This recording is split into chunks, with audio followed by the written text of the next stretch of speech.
una gran satisfacción esta posibilidad de estar con ustedes tocando un tema que es central dada la pandemia. Eh, eh, Bien, se escucha bien, ¿no? Eh, sí. Entonces, bueno, el tema es puntualmente con dada la pandemia, dada el tema de las distancias que, y estos compromisos que uno asume. Carlos, en la ponencia anterior hablaba de que estamos en una primera línea, estamos trabajando en primera línea, estamos inmersos en en la lucha directa con esta lamentable pandemia que nos atraviesa a todo el mundo.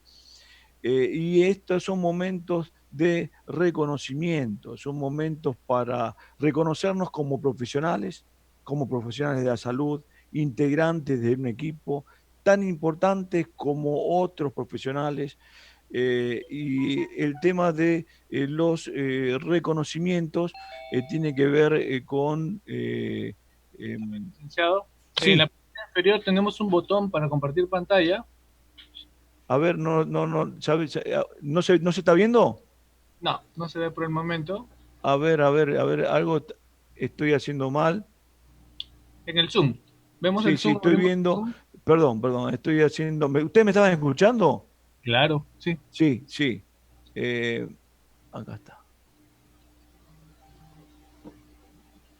Ah, ahora sí, ¿verdad?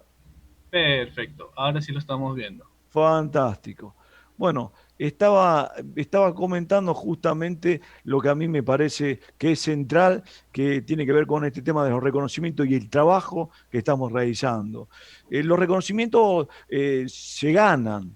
Uno a veces se pretende muchas veces tener reconocimiento, pero porque por solo hecho de quizás ser enfermero o estar preparado no es suficiente, aunque a priori otras profesiones lo tienen, lo adquieren a partir de una titulación. A nosotros nos está costando más, nos cuesta más, y no solamente en el Perú, en Argentina, en muchos países nos está costando más el tema de los reconocimientos.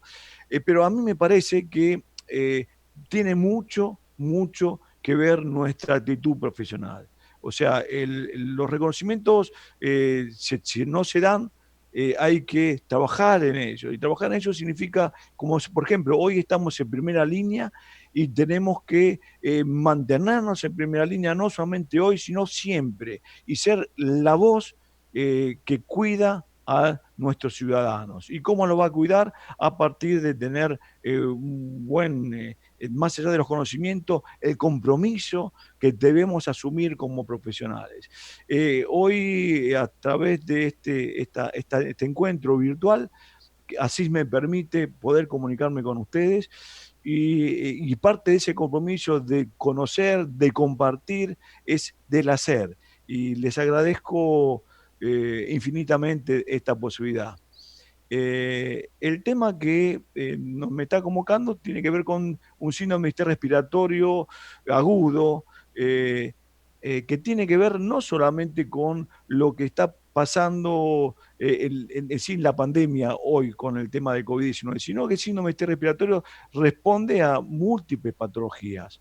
Lo que uno pretende, lo que se pretende desde el accionar de profesionales que trabajan, que elaboran con la ventilación mecánica, es con este tipo de patología que es tan crítica, que tiene una alta tasa de mortalidad, es no generar lesiones, que estas lesiones no solamente lleven a la muerte, sino que perduren y que dejen secuelas importantes que reduzcan o que claramente afecten la calidad de vida.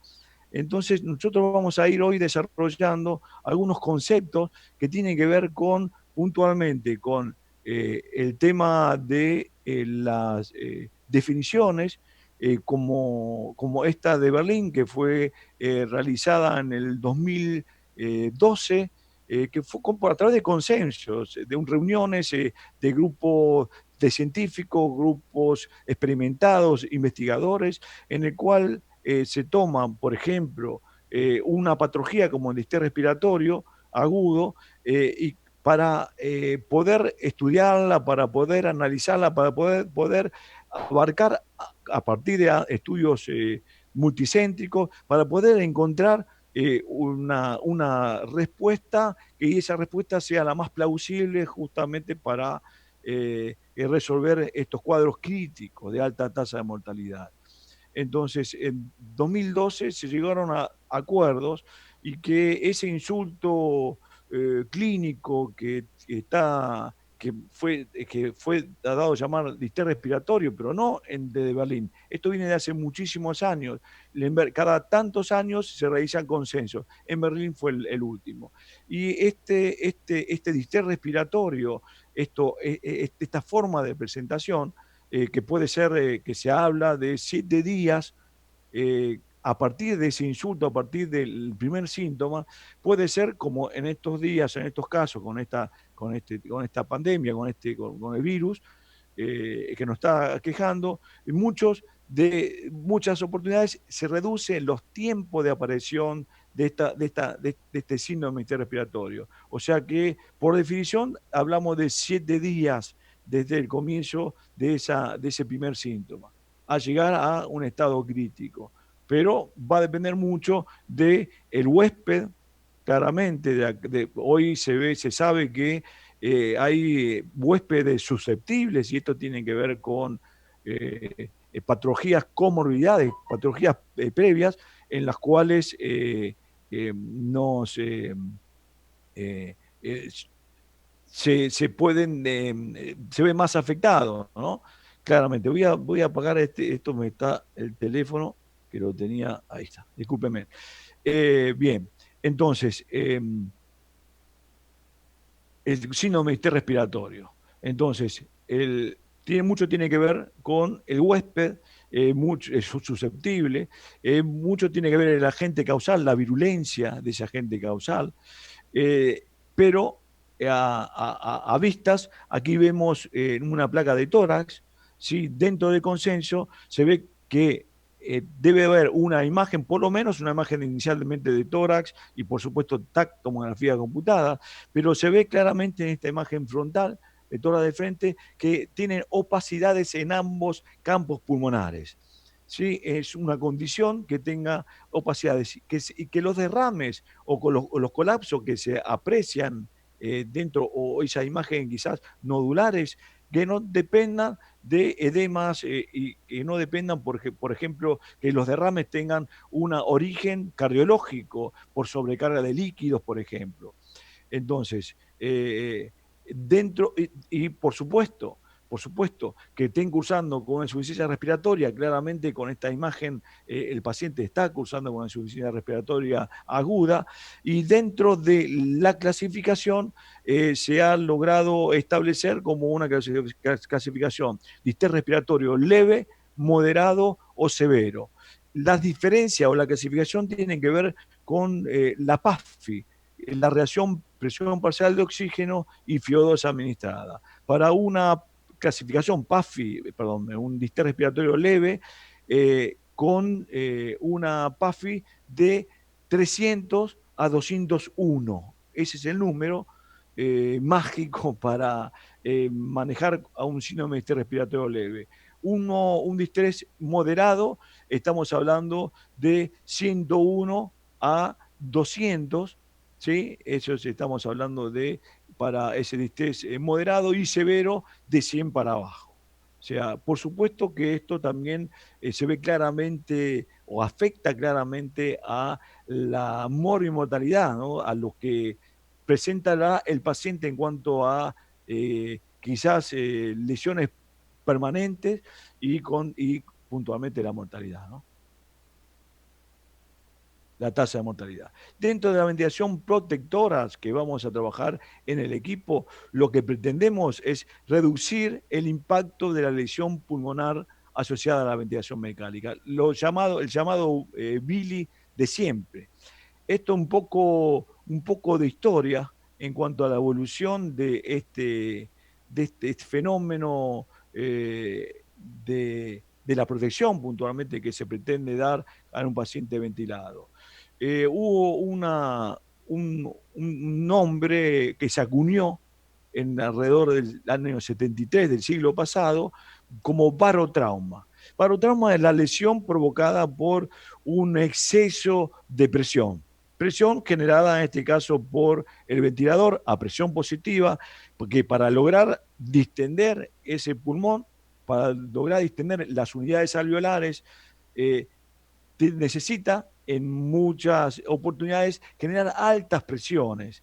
Esas altas presiones, que hay límites de seguridad que vamos a ir desarrollando en la charla, cuando se supera ese límite de seguridad, se puede romper el alvéolo. En la distensión se puede romper el alvéolo y eso ocasiona escape de aire, barotrauma, neumotoras, y es parte de los riesgos que tiene la ventilación mecánica a presión positiva. El riesgo es uno de los mayores riesgos es el barotrauma. Entonces, vamos a ir trabajando qué parámetros de seguridad vamos a ir desarrollando y cómo lo vamos a monitorizar para que ese barotrauma no llegue a producirse. Otro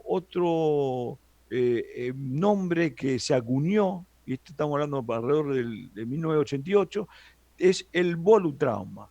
O sea, solamente no se provocaba la lesión por sobredistensión o por sobrepresión, sino también por sobredistensión causada por el volumen. En la evolución histórica de los equipos mecánicos, las primeras generación eran equipos que ventilaban por presión exclusivamente. Los de segunda generación comenzaron, ya con la electrónica, comenzaron a ventilar exclusivamente por volumen.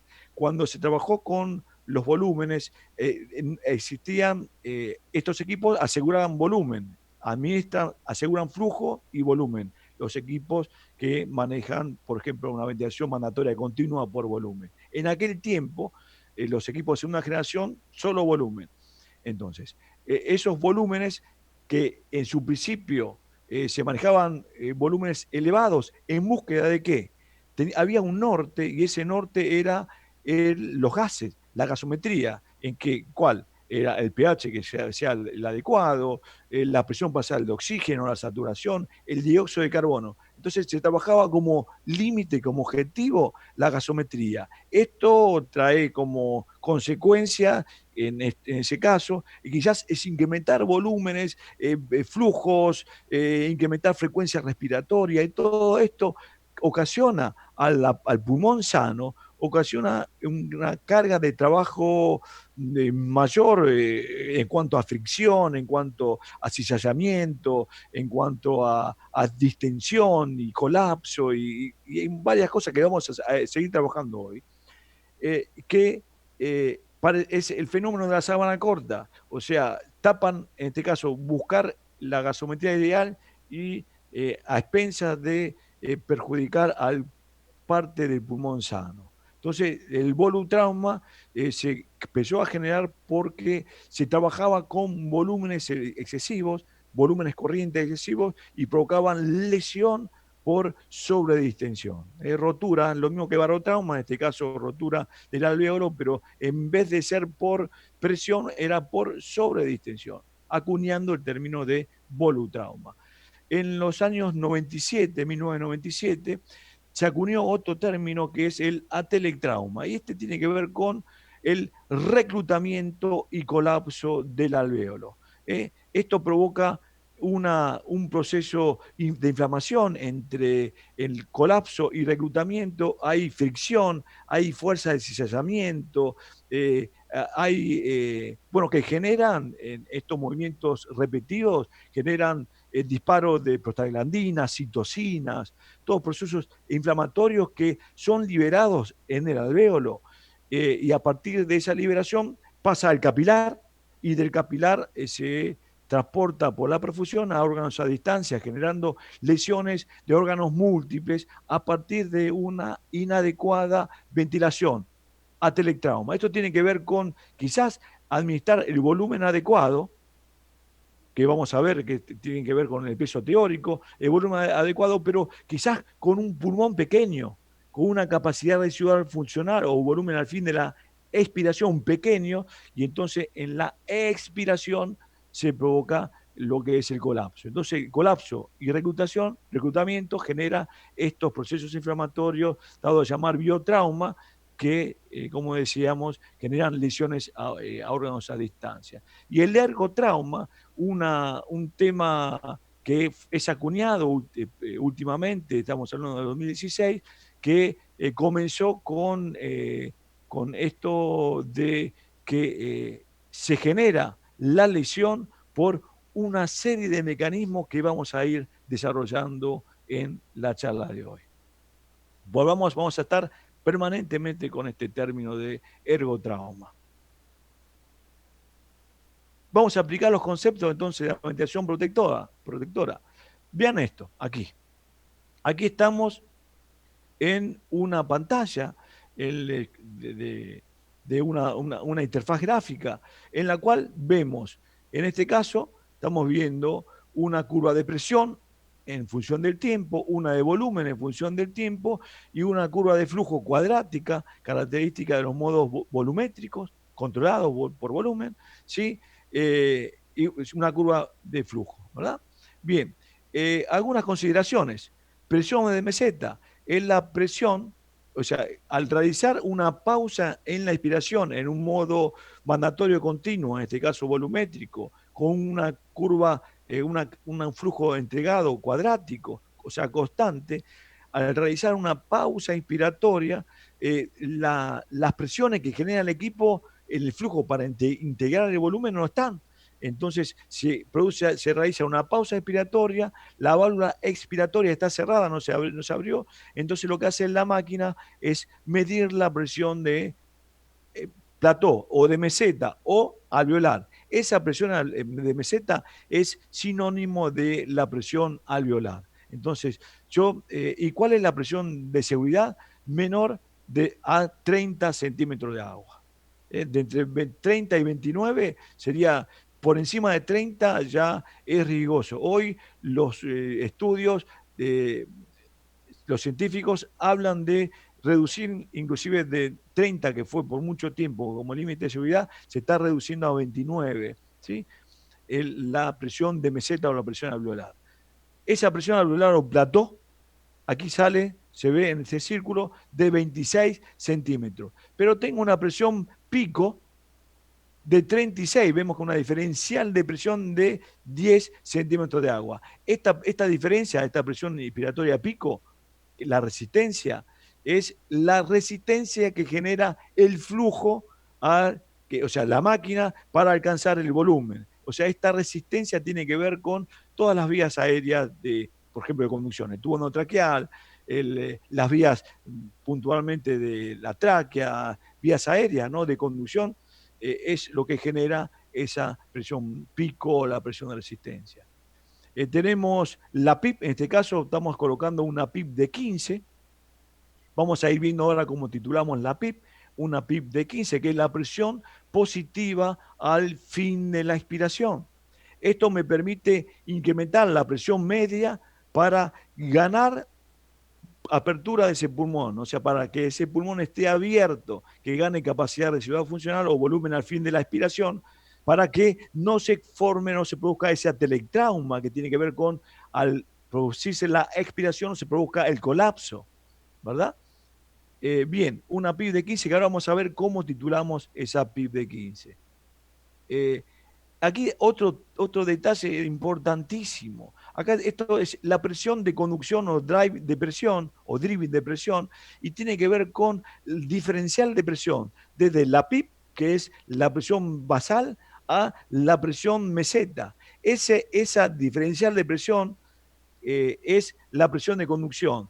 Esa presión de conducción es la que me permite que ese alvéolo se vaya abriendo, ¿sí?, en la medida que ingresa ese flujo que integra ese volumen SBT que estamos administrando. ¿Sí? Esta presión de conducción que se genera no debe ser superior a los 15 centímetros de agua. Si es superior, corremos riesgos de lesión por estiramiento, por sobredistensión, ¿sí? Un riesgo mecánico, por estrés ahora, y strikes. Ahora vamos a hablar de esos temas, ¿sí?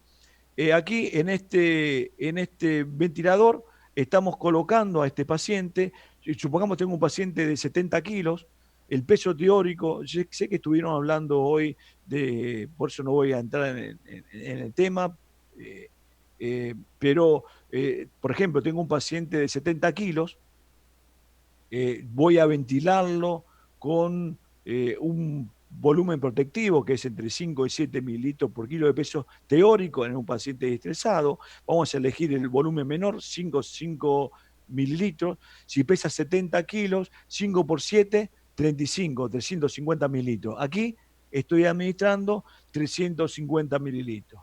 Bien, bueno, administrar los 350 mililitros, aquí están el volumen que está alcanzando este ventilador y en ese BT, por la frecuencia respiratoria, en este caso 20 por minuto, voy a alcanzar 6 litros 300. Ahora vamos a hablar del tema de la hipercapnia permisiva y que a partir de estos parámetros que se producen. ¿Sí? Otro detalle que quería hacerle mención tiene que ver con aquí. Este es un bucle presión-volumen. ¿Sí? Este bucle presión-volumen, esta parte inicial de la curva, se abre la válvula inspiratoria. Aquí se ve que se abre la válvula inspiratoria, aquí lo estoy marcando. Se abre la válvula inspiratoria y gana presión. O sea, en la medida que ingresa el flujo, va ganando presión. Aquí se ve en la parte basal y gana volumen. Ahora, esta parte inicial de la curva, donde está la flecha blanca, se ve que no ganó volumen. Eso me está marcando que está cerrado el alvéolo. Yo tengo que titular la PIP, correr la PIP, incrementar la PIP para que al fin de la expiración no se produzca el colapso. Entonces, una forma de titular la PIP es ver este bucle presión-volumen. Vamos a ver en un video cómo lo seteamos. ¿Sí?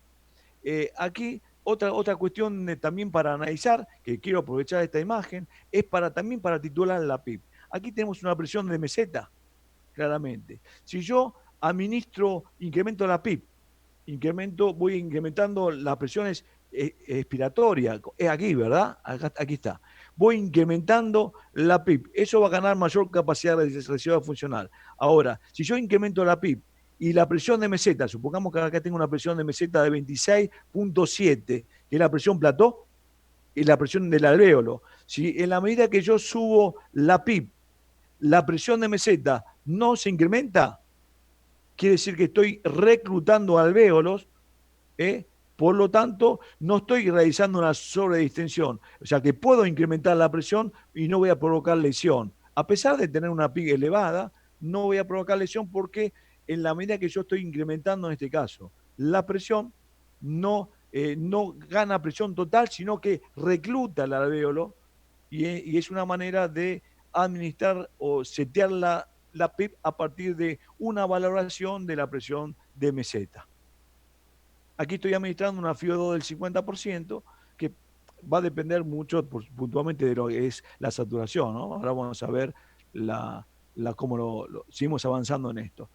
Aquí, en la imagen anterior, estamos viendo que una relación inspiración, aquí es lo verde, expiración, lo rojo, una relación IE, expiración de 1-2. O sea que hay un tiempo expiratorio y 2 tiempos expiratorios. Ahora, en esta, ventilado en una ventilación mandatoria continua por volumen. En este caso, en esta filmina, vamos a esta interfaz gráfica, vemos que vamos a ventilar por presión, una ventilación mandatoria continua por presión, y vemos que en este caso vamos a setear la presión inspiratoria máxima, la seteo a 30 centímetros, o la presión que alcance un volumen corriente ideal que yo estoy desarrollando. Por ejemplo, si yo necesito, como hemos mencionado antes, 350 mililitros para un BT de acuerdo al peso teórico y de acuerdo a la patología, yo voy a setear la presión suficiente para que se alcance a ese volumen. O sea, el objetivo va a ser el volumen, es el objetivo de presión que yo voy a instalar. En este caso, yo administré una presión inspiratoria máxima de 30 centímetros y está alcanzando, aquí vemos un BT de 360, 364 mililitros. Está bien, no podría administrar una presión mayor porque correría riesgo de, recuerden, la presión plató no tiene que ser por encima de 30 centímetros. En el modo de presión, la plató es la presión inspiratoria máxima. No puedo medir como realizar una pausa y medir la plató como la medía en el modo volumétrico. Porque en los modos volumétricos lo que me asegura el volumen y la presión va a estar relacionado con el sistema respiratorio. En el caso de la ventilación mandatoria continua por presión, la presión inspiratoria máxima es sinónimo de plató. Entonces, para no sobredistender, no debería incrementar la presión por encima de 30 centímetros. En este caso, administré 30 centímetros y estoy alcanzando los 364 mililitros.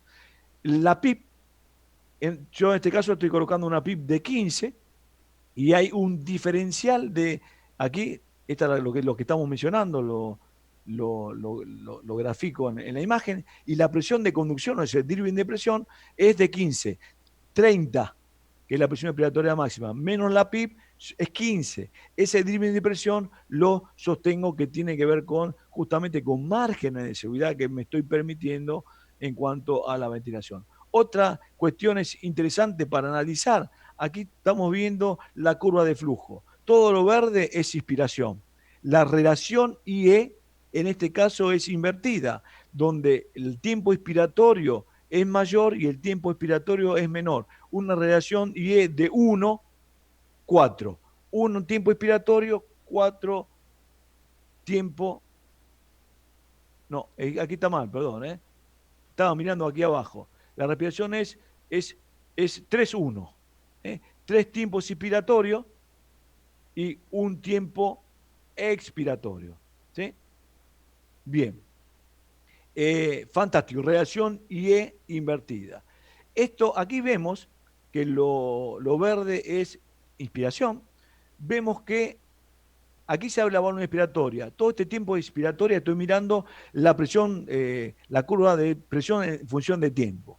Ahora, aquí se abrió la válvula inspiratoria, en el mismo caso genera un flujo, ¿sí? Y llega a la base. La base que es flujo cero, se mantiene una constante. ¿Qué quiere decir? Que a pesar que el tiempo expiratorio no culminó, todavía no se alcanzó, en este caso a esta frecuencia de 15 por minuto, tengo 3 segundos en la expiración, no se alcanzó los 3 segundos para que se abra la válvula expiratoria y sin embargo, no hay flujo, no hay movimiento de flujo. Esto significa que se han igualado las presiones de la máquina, en este caso 30 centímetros, y del paciente. Para que haya movimiento de flujo tiene que haber un diferencial de presión. En este caso se han igualado y esto ha provocado que el flujo no haya flujo. Ahora, el hecho de que no haya flujo, de alguna manera, la presión que se establece en el tiempo expiratorio me permite que en el tiempo se vaya reclutando, abriendo alvéolos, ¿sí? Y se vaya reclutando de manera lenta. En los pacientes COVID, en esta patología, no está aconsejado, no se aconseja, no se recomienda realizar maniobras de reclutación. ¿Por qué? Porque estos provocan lesiones o pueden provocar barotraumas, lesiones y la necesidad de colocar un tubo de advenamiento pleural. Esto sería una complicación infectológica, ¿verdad? Entonces, en ese tema, la reclutación no se hace con mucha cautela. Bueno, ahora, Edson, a pasar los videos, eso que tenés ahí. Vamos a comenzar vamos a tratar, sé que me habías comentado que los videos por el tema de Zoom se hacen quizás un poco más lento. Vamos a ver cómo salen. Y vamos a ir Perfecto. trabajando el primer video que tiene que ver con la ventilación mandatoria continua. A ver, un minuto, estamos abriendo el video Sí, ya. sí, sí, tranquilo, tranquilo. Estamos bien con el tiempo. Me gustaría Sí, sí, que me claro. vayan marcando porque no tuve la precaución de poder, digamos, ver el horario, ¿no? Y yo es más que seguro que me vaya con el tiempo. Vos marcame. Tenemos 10 minutos más o menos de diferencia nada más.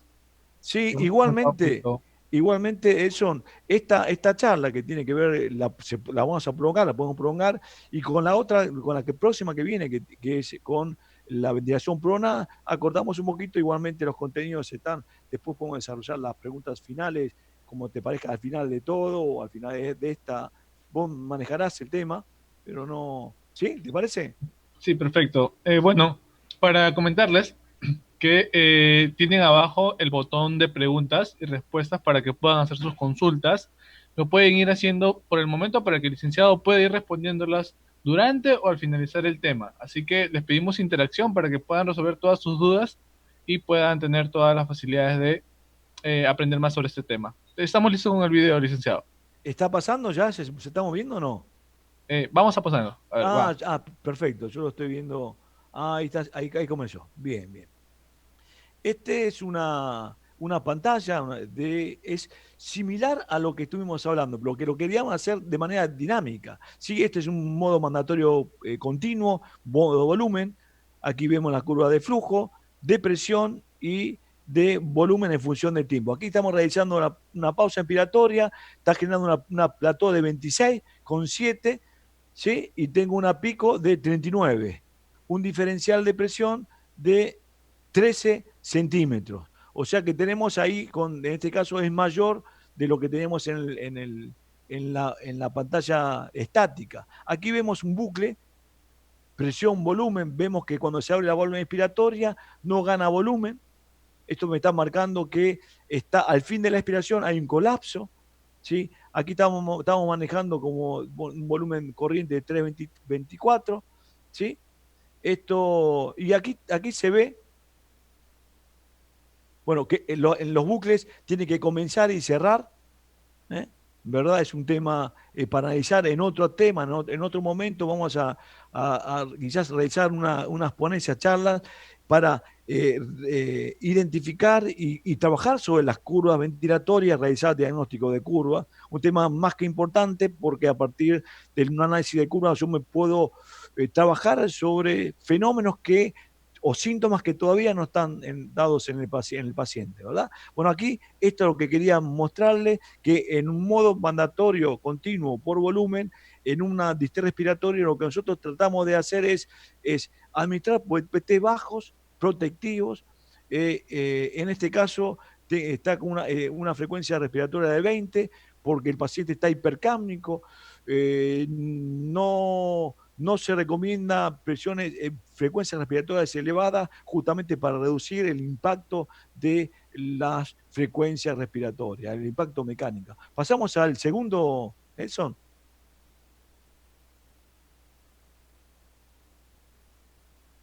Ya, a ver, vamos a ver el segundo video. Sí. Yo no sé cómo se están viendo, quizás se está viendo un poco lento, pero a los fines que pretendía, creo que Ya se estamos, a ve. ver. Aquí estamos viendo otro video en este caso ya no es volumen control, una ventilación mandatoria continua por volumen, en este caso es una ventilación mandatoria continua por presión. ¿Sí? Estoy administrando una presión inspiratoria máxima de 30 centímetros para alcanzar una presión, un volumen de 335 mililitros. ¿Sí? El objetivo es el volumen. Aquí voy a modificar la compliance. Recuerden que si el modo es mandatorio por presión, las presiones son constantes, los volúmenes son variables. Yo modifiqué la compliance en este simulador y lo que se va a ver aquí es cómo impacta en el volumen. Bien, estaba a 325, ahora está con 195, se ve claramente, ¿no? Cómo impacta en el volumen, o sea, cambios ya sea en la compliance o en la resistencia, en la vía aérea, cómo impacta en los volúmenes, ¿sí? En este caso, como tengo una alarma programada, que siempre hay que programar, el modo es de presión, tengo que programar sí o sí la alarma prioritaria de volúmenes máximo y mínimo, porque la presión no se va a modificar como ve que no se ha modificado, sí los volúmenes. En este caso, se incrementó la compliance, vean que la presión se mantiene, pero vean la diferencial de volumen. Entonces, en los modos de presión, me aseguro la presión constante, me aseguro, es un modo muy cómodo, es un modo que a mí en lo particular me gusta mucho trabajar, es un modo muy amigable para el paciente porque libero los flujos, ¿sí? Pero lo que tengo que tener cuidado justamente es en los volúmenes máximo y mínimo, para eso utilizo las alarmas. En este caso lo mismo, habíamos colocado 20, 30 centímetros de presión inspiratoria máxima y de PIB de 15, generando esas presiones en la vía aérea y los volúmenes que estamos mencionando. Pasamos ya, ¿te parece, Edson, al video 3? Ok, a ver, vamos a ver el video número 3. Espero que todo esté llegando bien. Yo estoy más que cómodo disfrutando de este encuentro. Verdaderamente un gran placer. Me gustaría estar más cerca para abrazarlo a cada uno de ustedes, pero el COVID y la distancia lo impiden. Pero bueno, en algún otro momento seguramente nos encontraremos. Miren, este modo ventilatorio, que no es un modo convencional, pero sí están en muchos de los equipos que tenemos en nuestras terapias, es el PRBC. Este modo ventilatorio es de asa cerrada, o sea, asa cerrada significa que la máquina interactúa con el paciente, o sea, se retroalimenta de las cuestiones que están pasando en el paciente, con situaciones que pasan en el paciente. Por supuesto que eh, tiene que ver mucho el seteo del operador. En este caso es un modo que controla el volumen y regula la presión. Hay una discusión de qué cosa, si controla realmente controla el volumen o controla la presión, es un tema de nomenclatura nomás. Pero de todas maneras es un modo muy práctico, interactivo y que va modificando los volúmenes en relación a las diferentes compliance o diferentes resistencias que se ven en el paciente. Por ejemplo, yo tengo que setear, si es un modo de presión, yo buscaría siempre setear qué cosa, la presión inspiratoria máxima para que alcance el volumen deseado, ese volumen relacionado a el BT ideal, ¿verdad? Ahora, en este modo ventilatorio, lo que yo voy a setear también va a ser puntualmente el volumen corriente que yo quiero. Entonces, este modo me va a permitir que se vaya ajustando la presión inspiratoria máxima para arriba o para abajo para alcanzar ese volumen. ¿Sí? Lo que tengo que fijar en este modo ventilatorio son las presiones máximas que no deben superar, porque si no estarían sumando presión para alcanzar un volumen y quizás esas presiones son lesivas. Entonces yo lo que tengo que setear es la presión inspiratoria máxima como límite de seguridad. Aquí vemos, ¿sí?, que tengo un volumen de 3,18 generando una presión de 24. Se va a cambiar, vamos a cambiar la compliance. Aquí estoy cambiando la compliance en este video. Reduciendo esa distensividad va a hacer que el pulmón esté más rígido. Por lo tanto, que con la misma presión va a alcanzar menos volumen, ¿verdad? Y esto va a hacer que impacte. Vean aquí. Cae el volumen, de 300 y pico cae a 200 tanto, se ve claramente. Entonces la presión, que son 25, se va incrementando entre ventilación y ventilación, se va incrementando, ve cómo se va incrementando, cómo se va incrementando también el volumen de manera interactiva. Sube y baja la presión en búsqueda de ese volumen blanco. ¿Sí? Esto me asegura, me da cierta tranquilidad y hace que mantenga de manera constante los volúmenes. Pasamos a la próxima, Edson. Perfecto, vamos a al tercer video. Cuarto. Al cuarto, al cuarto. Ahí está, ahí está. Sí, en este video lo que a mí me interesa mostrar es, digamos, cómo puedo titular la PIP a través de esta bucle flujo, volumen. Aquí se abrió la válvula inspiratoria, tengo un flujo de lento de 5 litros minuto, un flujo muy lento que no, estando el paciente despierto, no, evidentemente no le va a alcanzar, es muy lento. Tengo un flujo de 5 litros por minuto, puse un BT de 800 mililitros, ¿sí? Un tiempo inspiratorio de 10 segundos. O sea, esto me permite que el flujo, se abre la válvula inspiratoria, genera un flujo lento para alcanzar el volumen. En este caso, ese flujo lento es casi, digamos, no genera resistencia, no es un flujo turbulento que genera resistencia al paso del aire en la tubuladura, en el tubo endotraqueal. No genera resistencia porque el flujo es lento y esto me permitiría de que no tenga incidencia el flujo que yo administro en las presiones de conducción. Entonces, de esta manera, ventilándolo de manera, un flujo lento, puedo valorar cómo se va distendiendo ese pulmón y titular la PIP en la medida que cuando se va abriendo, ¿no? O sea, aquí vemos la parte basal, en este caso es un simulador, estaría en un paciente real, estaría partiendo de más hacia abajo y se estaría incrementando la PIP en la medida de que va ganando volumen. Por supuesto que el paciente tiene que estar sedado, digamos, bloqueado también el neuromuscular para que no haga ningún esfuerzo. Bueno, pasamos a la otra. eh, ¿Sí? Entonces, yo quería hacer mención que esta es una de las, el bucle presión-volumen, como el que estamos viendo, se puede de manera dinámica, sin realizar esta forma, ¿se puede hacer? Sí que se puede hacer. Lo que pasa es que como se involucran las presiones de trabajo, por ahí no es tan efectiva. Entonces, de esta forma, con un flujo muy lento, es una manera de asegurarnos ¿sí? De colocar bien la PIP. Me estoy trayendo para pasar la próxima. Eh, Licenciado, esos son sí, todos los videos, ¿verdad? sí, ahí está, sos vos, entonces que no me permite. Son todos los videos. Si me estaba buscando Perfecto. para abrir la. Compártanos por favor su pantalla para poder seguir viendo las Sí, diapositivas. sí, estamos. Ahí está. La verdad que es un placer trabajar contigo, Edson, ¿eh? Igualmente, licenciado, igualmente. Lo Estamos hace, acá uno para apoyarlo. se siente muy cómodo. Estoy como en mi casa y realmente estoy en casa. Para recordarles Ay, a los participantes, el licenciado Claudio nos acompañó en el Congreso en el 2017, más o menos. Hicimos un Congreso internacional.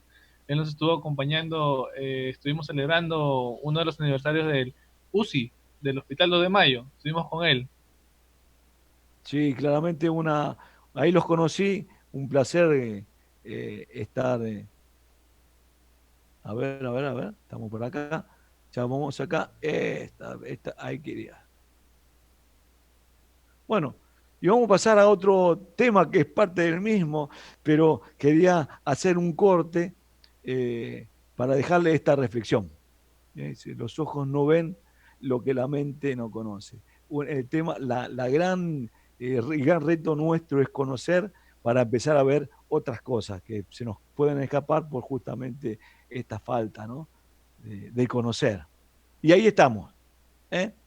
Entonces vamos a trabajar con la ventilación protectora, limitando la energía de la ventilación mecánica. Ese ergotrauma que eh, habíamos comenzado con la ponencia. Eh, para limitar esa energía es más que importante restringir la frecuencia respiratoria, por eso es que estamos hablando de quizás una reacción IA invertida, reducir la frecuencia sin importar en algunos casos o limitar en este tema de la gasometría y ver que el paciente quizás está hipercámnico y tengo que incrementar la frecuencia, los volúmenes en minuto para lavar ese dióxido de carbono y tratamos de limitar la frecuencia justamente para reducirlos, esta demanda o esta lesión mecánica por las presiones que se generan por la presión positiva, relacionada con la máquina, ¿verdad? Entonces, limitamos la frecuencia y los flujos. Los flujos se trata de que no sean flujos elevados justamente para que no generen flujos turbulentos y esto se incremente las presiones. Los BT o los volumen tidal, los volumen corrientes bajos, ya hemos hablado de entre 5 y 7 mililitros. La hipercapnia permisiva la aceptamos, la toleramos. No es que estamos buscando que el paciente esté hipercámnico, que la presión basal de dióxido de carbono esté por encima de los 45 o 50 milímetros de mercurio. No pretendemos eso, pero con la temática, con la forma de ventilar, no va a llevar a esta situación, a una hipercapnia, que en este caso es permisiva porque estamos de alguna manera permitiendo que esto suceda con los parámetros ventilatorios. La FIO2 lo más baja posible. Esto tiene que ver porque si yo administro supongamos que estoy administrando un BT de 350 mililitros con una FIO2 del 100%. El 100% del volumen es oxígeno. Entonces el oxígeno tiene una tasa de difusión elevada y va a difundir rápidamente, si puede hacerlo con una membrana, la membrana sana, va a difundir rápidamente y esto va a provocar un impacto en el alvéolo y va a provocar colapso porque por la alta tasa de difusión. Esto va a generar una atelectasia se llama una atelectasia por reabsorción. Más allá de que el oxígeno genera puntualmente oxidación a nivel celular y lesión permanente. Entonces, por radicales libres y todo esto. Entonces, se trata de limitar el aporte de oxígeno y tener, por ejemplo, a través de la gasometría o a través de la oximetría de pulso, permitirnos que tengan saturaciones del orden de los 90, 91%, 89%, ¿sí? Para no generar, en este caso, un incremento de lo que es la hiperoxigenación, ¿no? Reducir, en este caso, innecesariamente las PIP altas para no provocar sobredistensiones e incremento de las presiones intratoráxicas que ya están incrementadas. También hay que pensar que las presiones dentro del tórax elevadas afectan a la hemodinamia, afectan a la precarga cardíaca, afectan a la perfusión y esto va a afectar también a la oxigenación, porque para que haya una adecuada oxigenación tiene que haber una adecuada ventilación y también la adecuada perfusión. Y cuando existe un tórax con un incremento de presión, esos alvéolos, los que están abiertos en este caso, pueden colapsar los capilares y de reducir la perfusión. Entonces, vamos a limitar la PIP, pero vamos a ver cuál es la PIP ideal. La PIB ideal es la más baja posible que me asegure una adecuada oxigenación, la mejor oxigenación. Hay tablas que se están trabajando que a partir de esa tabla dicen, bueno, la mejor oxigenación o la oxigenación más baja con una PIB más alta. Y otras tablas que dicen al revés, con una PIB más baja, la oxigenación más alta. O sea que se van regulando la oxigenación o la PIP a partir justamente de la oxigenación o viceversa. Estas tablas, que si bien sirven mucho para la investigación, en realidad en lo práctico sí, llevan también a ciertas discusiones porque no es lineal la respuesta de un paciente a otro. Estas tablas fueron generadas a partir de eh, que a partir de un estudio multicéntrico y esto hace que haya muchos pacientes, pero cada paciente es particular. Según la compliance, ya hemos mencionado que era la presión de meseta, si uno va incrementando la PIP, si al incrementar la PIP no se incrementaba la plató, se ganaba compliance, ¿sí? Y entonces me permitía incrementar la PIB sin sobredistensión. Entonces, que los riesgos de la PIB es la sobredistensión. Entonces, según compliance, que ya lo hemos visto en esa imagen, según la curva presión o volumen, el bucle que habíamos visto lento, ¿sí? con 5 litros minuto, según los índices de estrés, aquí me permito una imagen, ¿sí? Esta es una curva de presión en el modo volumétrico, con flujos constantes. Recuerden, el paciente no está haciendo ningún esfuerzo expiratorio. Y aquí vemos o sea, cuando se abre la válvula expiratoria, en la medida de que va ganando, se abre la válvula expiratoria y en la medida que va ganando volumen, va incrementando la presión, ¿verdad? Bueno, aquí vemos si al abrir la válvula inspiratoria el volumen, o sea, la presión que se genera en la gráfica es convexo externo, como lo vemos en la primera imagen a la izquierda, el índice de estrés es menor a 1.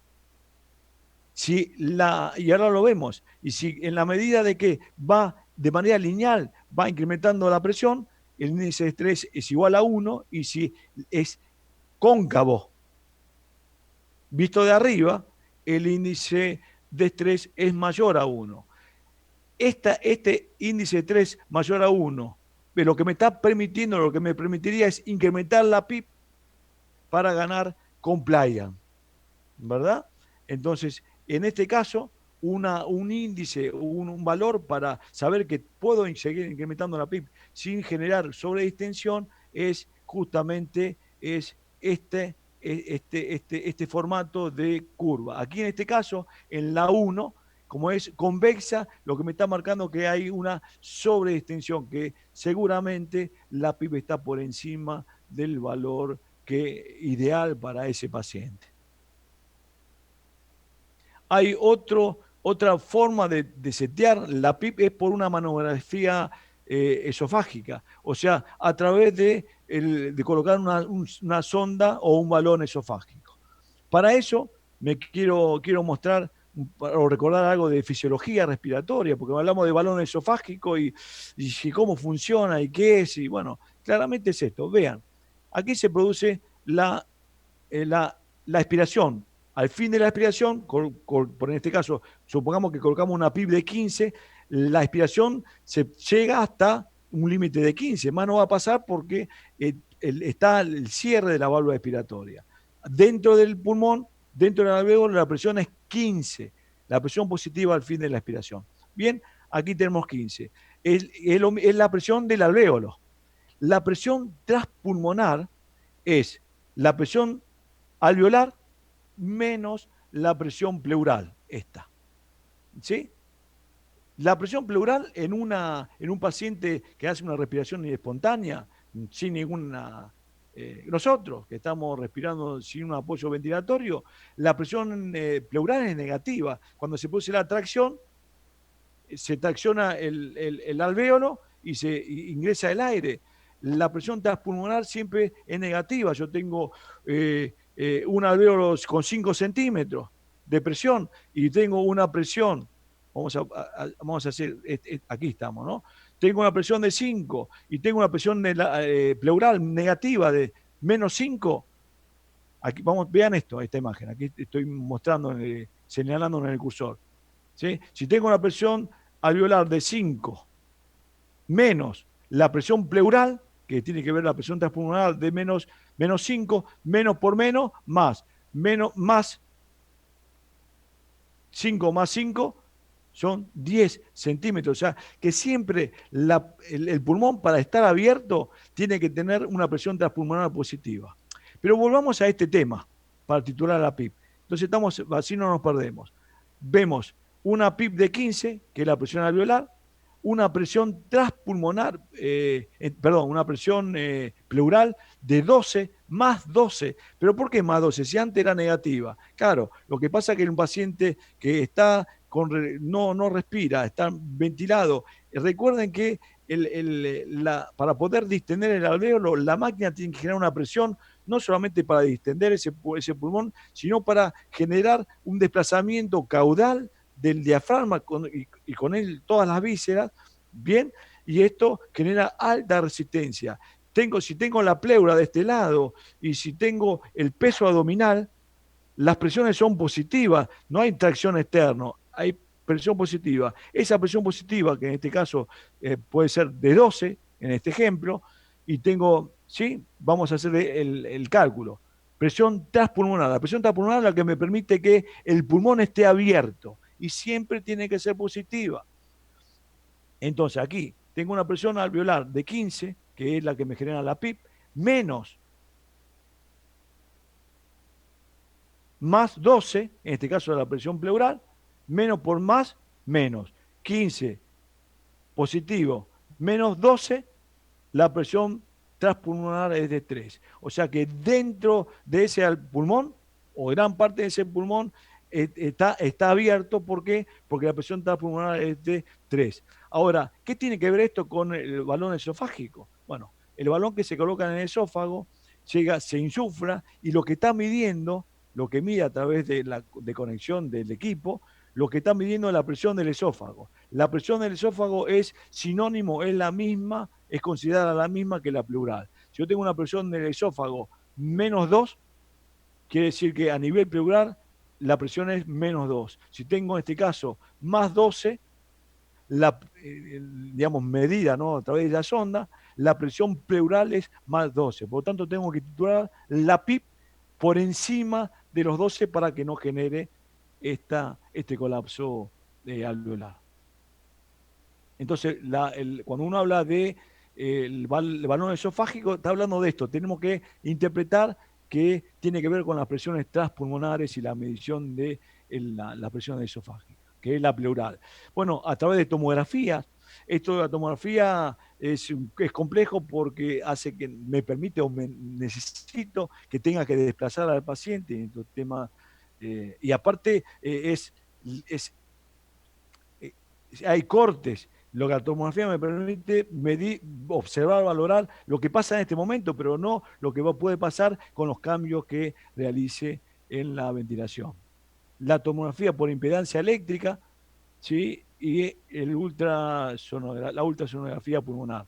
La ultrasonografía pulmonar es compleja en cuanto a la evaluación de un operador a otro, es cómoda porque es fácil, no es invasiva, es fácil de desarrollo, pero de un operador a otro hay diferencias y no es habitualmente no se aplica. Y en el tema de COVID está reducido. Este tema, aquí está la imagen de la tomografía por impedancia eléctrica, se coloca alrededor del tórax, electrodos, ¿sí?, y que me van dando una imagen.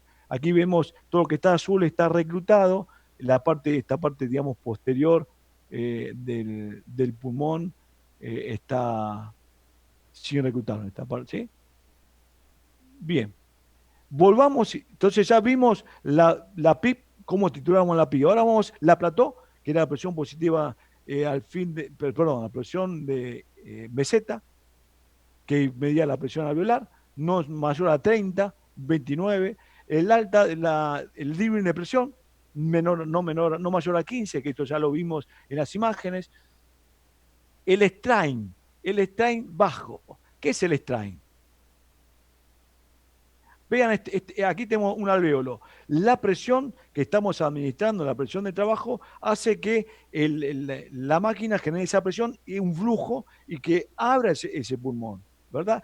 Esa presión que se genera en una unidad de superficie es lo que se llama estrés de trabajo, estrés de presión o fuerza. O sea, en la mecánica ventilatoria, en fisiología, la fuerza es sinónimo de presión. Entonces, esa presión en una unidad de superficie genera un estrés.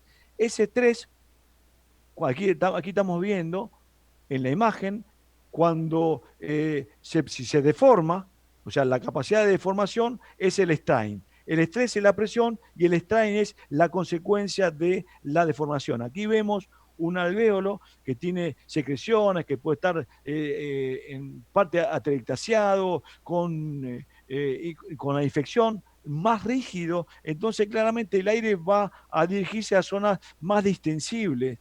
Claramente van a zonas donde tienen menos resistencia. Por lo tanto, aquí vemos que el aire direccionado por este vector, que tiene que ver con siempre va a ir hacia donde tiene menos resistencia, ¿sí? Esto puede generar sobredistensión y lesión en esa área, provocando barotrauma. La presión transpulmonar inspiratoria. La presión transpulmonar, habíamos hablado que era la presión alveolar menos la presión pleural. Pero veamos la presión transpulmonar inspiratoria.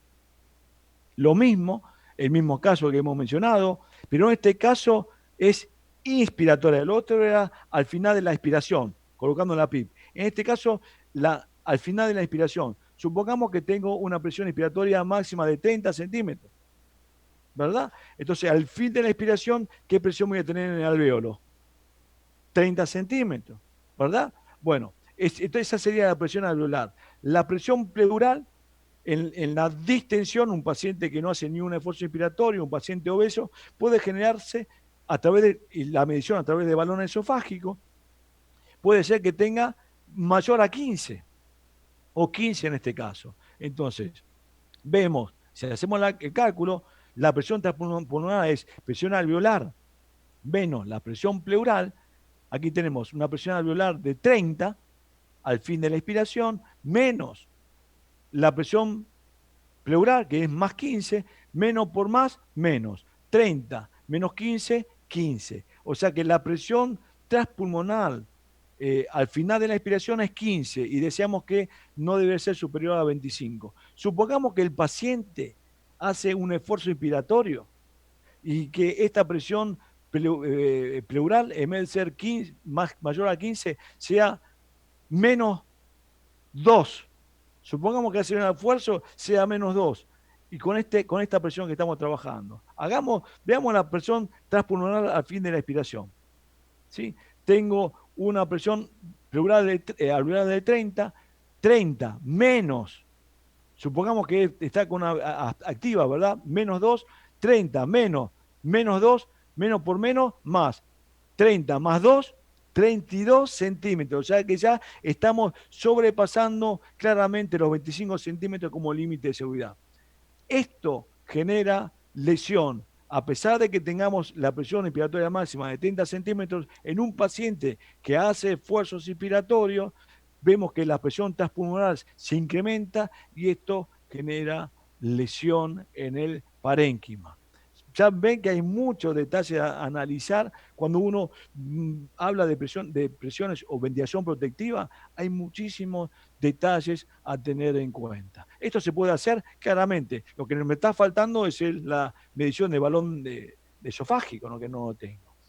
A veces muchos no contamos con esa herramienta. Y el Dirwin Power, que ese era lo que habíamos hablado del trauma, de ergotrauma, que tiene que ver con esto, tiene que ver con como desarrollo, como concepto, es todo esto que estamos viendo. O sea que la generación, la energía que genera el equipo mecánico, esa energía administrada y que permite este desbalance o estas asincronías o estos cambios de parámetro protectivo, esto genera el ergotrauma. Entonces, ese ergotrauma no está direccionado a una sola causa, como el barotrauma, que era el exceso de presión, el volutrauma, que era por el volumen. No, el ergotrauma abarca un conjunto de casos, de temas, que lo hace más integral. Otro tema que sí no vamos a analizar, pero sí es para solamente un tip para tenerlo presente, es la poscarga musculatura respiratoria a partir de cuando el paciente está saliendo. O sea, inicialmente no está dormido, relajado y está controlado.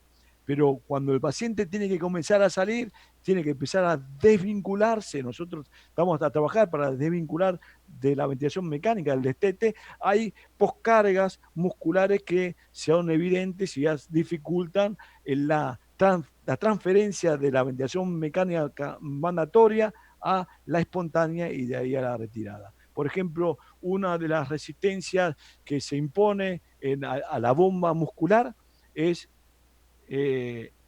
la imposición del tubo, el trabajo resistivo del tubo. Sí, entonces es importante que el tamaño del tubo sea el adecuado, cuando más grande, menos resistencia, que no haya secreciones, el trabajo impuesto en el ventilador, que tiene que ver también con los modos ventilatorios que estamos administrando en el paciente, que el paciente esté cómodo, la sensibilidad del ajuste del trigger, del disparo, que esté lo suficientemente sensible para que al el esfuerzo que realice el paciente, la máquina responda con una asistencia, los tiempos de respuesta del equipo, más allá, digamos, tiene que ver con los ajustes de sensibilidad, pero también tiene que ver con los modos ventilatorios y también tiene que ver con las válvulas que posee el equipo, los patrones, el seteo que hagamos en el equipo, el método de disparo, volumen o presión,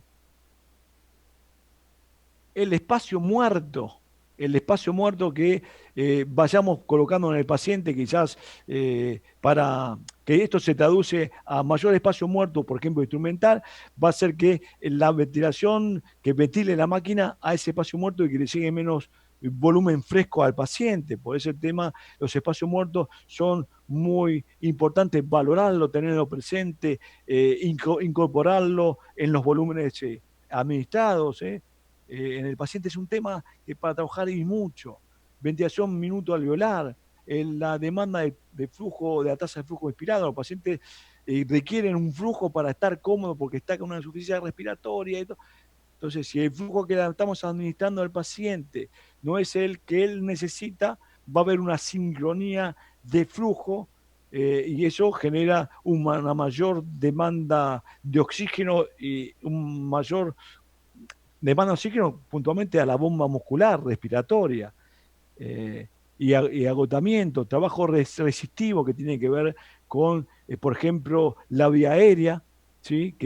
Un paciente que esté cerrado, que esté con secreciones, va a incrementar el trabajo resistivo que tiene que ver con el paso del flujo y también propio del parénquima, propio de su patología, por ejemplo, un edema agudo de pulmón, un distrés respiratorio, un neumotórax que va a generar una reducción en cuanto a la compliance y o la elasticidad también en cuanto a la propia caja torácica. ¿eh? Un tórax muy rígido va a generar una demanda mayor de esfuerzo muscular para mantenerlo. Y bueno, como conclusión, vemos que hay mucho trabajo por hacer. El ventilador mecánico es considerado un equipo de sostén vital, no hay dudas. Hoy, ante estas situaciones de la pandemia, se está buscando por... bueno, hay una gran demanda de los equipos y las casas comerciales no dan abasto en las entregas. Puede ser, es realmente útil, pero puede ser una herramienta letal. Sabemos que parámetros inadecuados puede pasar a hacer ese pulmón como de víctima, pasar a victimario, en el caso de la teletrauma, en la distribución de estas citocinas a órganos a distancia, prostaglandina, que habíamos hablado del biotrauma. El síndrome de estrés respiratorio, como vemos y conocemos, tiene una alta tasa de mortalidad para el severo 45% y para el leve 27%, pasando por el moderado al 32%. Esto no ha cambiado mucho. Lo que sí ha cambiado es las secuelas que quedan en el paciente. Hoy trabajamos con parámetros protectivos y los pacientes mueren, claramente, mueren lamentablemente, pero los que salen con menos secuelas. Es importantísimo considerar no solamente los equipos mecánicos, sino los insumos que trabajamos, este tema puntualmente en la seguridad, la bioseguridad. Necesitamos que hoy se impone la humidificación pasiva, se impone la utilización de filtros, que puntualmente para que no contamine el ambiente, no contamine a los operadores, reducir el impacto del virus en el equipo de salud. Y acá es algo como para detenernos, si podemos hablar mucho, y ya comenzamos la charla con algo parecido. Es fundamental la preparación. Vemos que la preparación es parte central de los profesionales en el equipo de salud. La sociedad nos impone, la sociedad nos exige estar preparados para cualquier demanda. Hoy es el tema del COVID. La sociedad está mirándonos. La preparación es central, pero el compromiso que asumimos con la praxis, ese compromiso no se puede delegar, es nuestro, es del equipo de salud. Pero eh, hay que tener generar conciencia que ese compromiso uno es finito. ¿Esto qué quiere decir? Que uno eh, está bien, está muy bien el compromiso, lo vamos a asumir, pero ese compromiso no nos puede inmolar. Esto significa que nos tenemos que cuidar. Si no nos cuidamos nosotros, lamentablemente son pocos los que nos cuidan.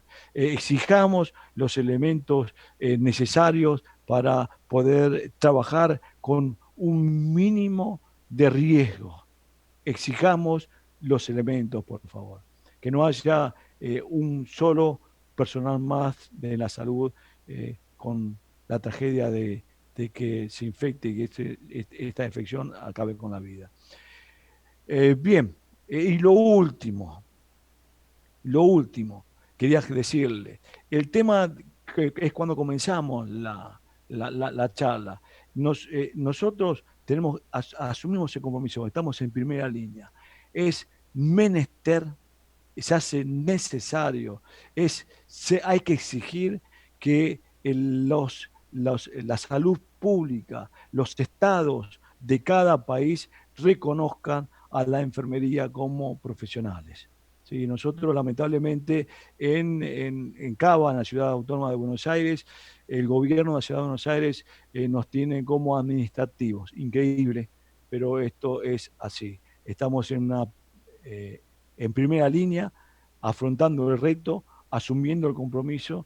Nos necesitamos, exigimos que de los gobiernos, no solamente en Cava, en Argentina, sino a nivel mundial, tomen nota de lo que hace enfermería en la pandemia, tomen nota de nuestro compromiso con la salud pública, tomen nota de nuestra preparación y que para ponernos en el lugar que nos corresponde. ¿Sí? Continuemos, lo dejo para las preguntas, no sé si pasamos eso a la segunda charla, A si te ver, parece, como recomendación, quizás podríamos, para cerrar los temas, las consultas que tienen pendiente. En la bueno, parte superior tenemos el botón de preguntas. Si señalamos en la parte superior o abajo, me parece que le aparece. Edson, hagamos una cosa, ¿sabes qué me está gustando? Dígame, dígame. Me gusta la interacción que tenemos. Perfecto, no hay Y problema. entonces, Entonces, y en esa interacción voy a abusar de vos. ya no hay problema, no hay problema. Entonces, ¿sabes qué? Me encantaría que las preguntas me las hagas vos. ¿Puede ser? Perfecto, perfecto, no hay Y yo las problema. respondo. Dale. A ver, nos indica el licenciado Eric Romero. Dice, ¿cuál es la posición ideal para un paciente con COVID-19 en ventilación mecánica? Bueno, estimado amigo, ahora, posterior a esta charla, vamos a trabajar sobre la ventilación prona y vamos a desarrollar estos contenidos. Claramente es recomendada este tipo de ventilación porque y de esta ventilación precoz. Y ahora vamos a desarrollar, no me quiero adelantar, si te parece, si lo considerás, pasamos esto mismo que me preguntás, lo vamos a desarrollar en la, en la charla, ¿te parece? Perfecto, perfecto. Entonces vamos a la siguiente pregunta. Pelagio Valles Venegas dice, mencionaba la programación en función edad, ¿en qué tipo de equipo o es en Argentina? ¿Cuál es la diferencia de la programación al tomar en cuenta la talla? Yo había escuchado de edad antes. No, tiene que ver justamente la talla. La talla tiene, es fundamental, la tomamos como un valor central. O sea, la talla no es en Argentina, sino tiene que ver con unas recomendaciones a nivel mundial que se toma la talla como referencia para setear el volumen que vamos a aumentar. La talla la vamos a tomar en cuenta, pero también vamos a tomar en cuenta lo que está cursando el paciente. Por ejemplo, si yo tengo un paciente que está ventilándose, que tiene un pulmón sano. Entonces, el volumen que vamos a administrar va a estar relacionado con la talla, pero entre 7 y 10 mililitros por kilo de peso teórico. ¿Está bien? Entonces, y vamos a elegir de entre esas 7 y 10 el volumen menor para un pulmón sano. Si tengo un pulmón, por ejemplo, con un EPOC, que son pacientes que tienen dificultad para sacar el aire. La gran dificultad es expiratoria. Generan autopip, atrapamiento dinámico dentro de ese pulmón. Entonces, le cuesta sacar el aire. Entonces, los volúmenes que yo voy a administrar tendría que administrar, están entre 6 y 8 mililitros por kilo de peso teórico. Voy a administrar 6 mililitros más que 8. ¿Por qué? Porque en un volumen que tengo, pues supongamos que sea un volumen de 400 mililitros, va a ser más fácil que salga los 400 mililitros en, por ejemplo, 3 segundos, que salga 500 mililitros en 3 segundos. O sea, que teniendo en cuenta que tengo dificultad para sacar el aire en un tiempo establecido, voy a tener mayor dificultad para sacar, el constante de tiempo se llama, voy a tener mayor dificultad para sacar el aire cuando el volumen es mayor y voy a tener mayor riesgo de que ese volumen quede atrapado en el pulmón, generando autopí, generando atrapamiento, cambios hemodinámicos, todo lo demás. Entonces, el volumen, el BT, lo vamos a elegir siempre según a la talla, pero también al peso teórico teórico o ideal, pero también teniendo en cuenta el patrón, o sea, las necesidades del paciente. Distresado de 5 a 7, buscando el 5 mililitros. EPOC de 6 a 8, buscando el 6. Paciente normal de 7 a 10 en el 7. Es el lugar que vamos a establecer. Perfecto. Pasamos entonces a la siguiente pregunta. Nos indica nuevamente Eric Romero. ¿Qué modo ventilatorio recomienda para pacientes con COVID-19? Bien, el, varias situaciones. El modo ventilatorio que se elige en los lugares del equipo profesional, muchos lo eligen a través del conocimiento que tengan. Si yo tengo un modo ventilatorio, conozco bien ese volumen, control volumen, y se maneja con control volumen, porque es el modo que más conocen y entonces es más seguro para ellos. Siempre el modo más seguro es el que se conoce más. Cuando uno conoce varios modos ventilatorios, siempre va a buscar no solamente, digamos, el que mejor le va a ir al paciente, de acuerdo a la patología que curse. El modo volumétrico, control de volumen, me va a permitir setear y tener una seguridad en cuanto al volumen, pero los flujos son permanentes, continuos. Quizás de manera inicial, cuando se van a generar grandes presiones y se tiene que estabilizar, porque los pacientes, cuando uno los ventila, rápidamente no se estabilizan, requieren un tiempo para que empiece a ganar volumen, para que la pipa empiece a generar efecto, para que, en este caso, recuerden que el paciente va a estar con un RAS de -4, -5, vamos a ver en la otra de trabajo, vamos a analizar eso, pero va a estar con esa sedación profunda y lo que se va a hacer o va a traer aparejado que esa ventilación esté medianamente cómoda, que los flujos sean los que uno conoce. Entonces, elegimos una ventilación volumétrica para que ese volumen no se modifica. Sin embargo, con flujos continuos y volúmenes continuos, lo que no va a permitir es que se vaya reclutando el alvéolo. El alvéolo lo voy a tratar de reclutar con la PIP que estoy administrando. Entonces, si yo te conozco y trabajo sobre un modo mandatorio continuo, como es la presión, puedo tener una estrategia de una relación Y invertida, como vimos en el trabajo anterior, donde los tiempos inspiratorios son mayores, donde la presión, a pesar de que no haya cambio de flujo, me permite que se vaya abriendo lentamente y reclutando el alvéolo, me parece que en mi caso, lo indicado es la ventilación por presión con una reacción Y invertida, que es antifisiológica, pero como estamos en un momento de ventilado al paciente con una sedación profunda y con una relajación neuromuscular, me puedo permitir la reacción Y invertida, ¿sí? Y reclutando de manera lenta con estas presiones constantes de trabajo. Y entonces, si me preguntás qué elegiría, cuál era la mejor, yo diría la presión la ventilación por presión con una reacción invertida. Si me preguntarías el modo, estaría hablando de PRSBC, lo que hemos visto antes, en la cual me permite ir a través de asa cerrada, me permite ir modificando las presiones para mantener ese volumen.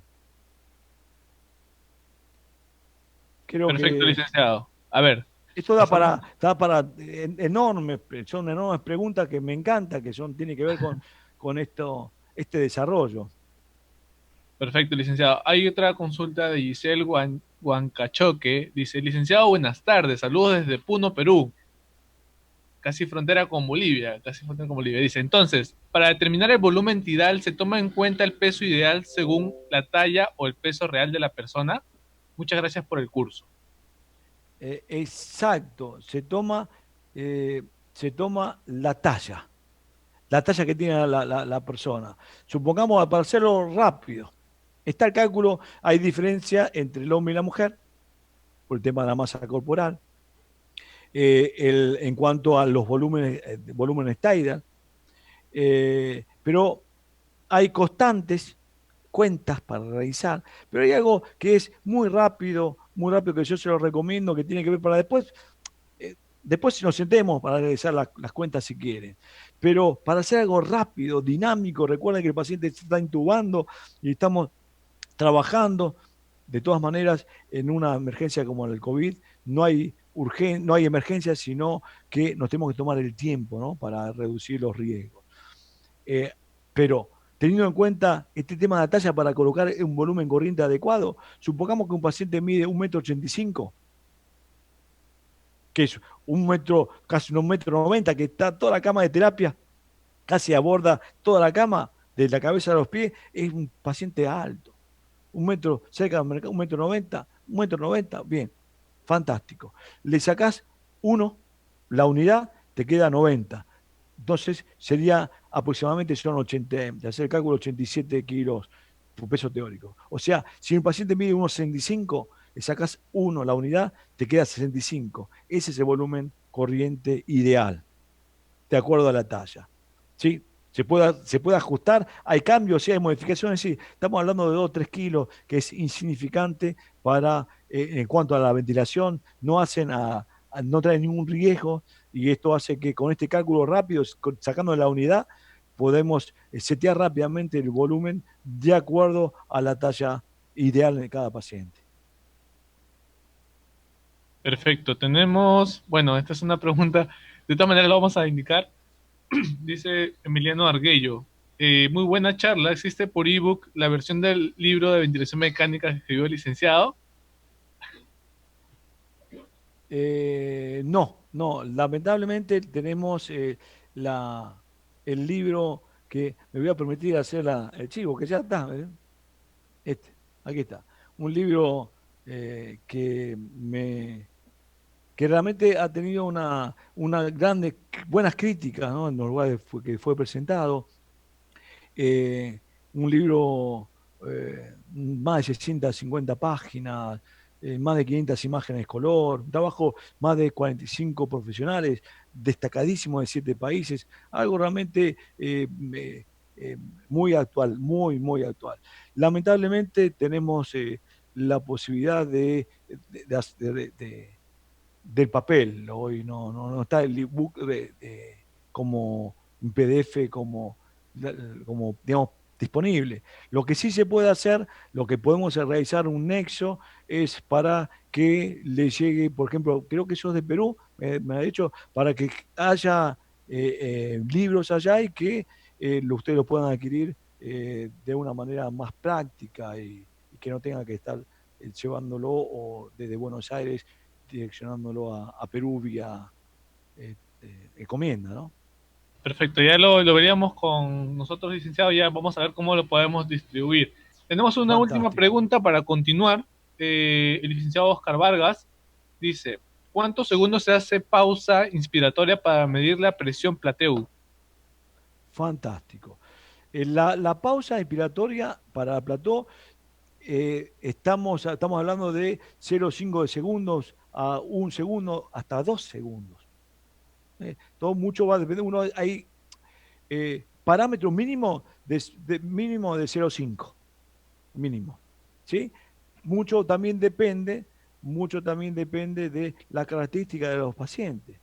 Bueno, algunos pacientes requieren un poco más porque si bien la pausa respiratoria, lo que hace la máquina, va a medir a flujo cero, sin movimiento, pero para tener cierta seguridad podemos administrar con 0,5 de segundo, estamos bien para poder realizar la medición. 0,5 a 1 segundo estamos recontra bien. Hay que considerar en esto que cuando uno realiza la pausa respiratoria, puede ser que el paciente no esté despierto y que esté realizando en una respiración, en este caso, asistido controlada, ¿no? Entonces por ahí puede generar una cierta incomodidad.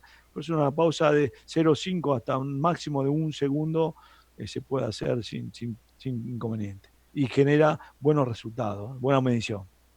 Perfecto, licenciado. Vamos a continuar con la ponencia para luego seguir respondiendo más preguntas que están ingresando.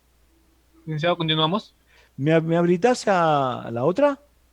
A, Perfecto, perfecto. No hay problema, usted puede abrirlo, solamente presione escape y vuelve a abrir la diapositiva. ahí está.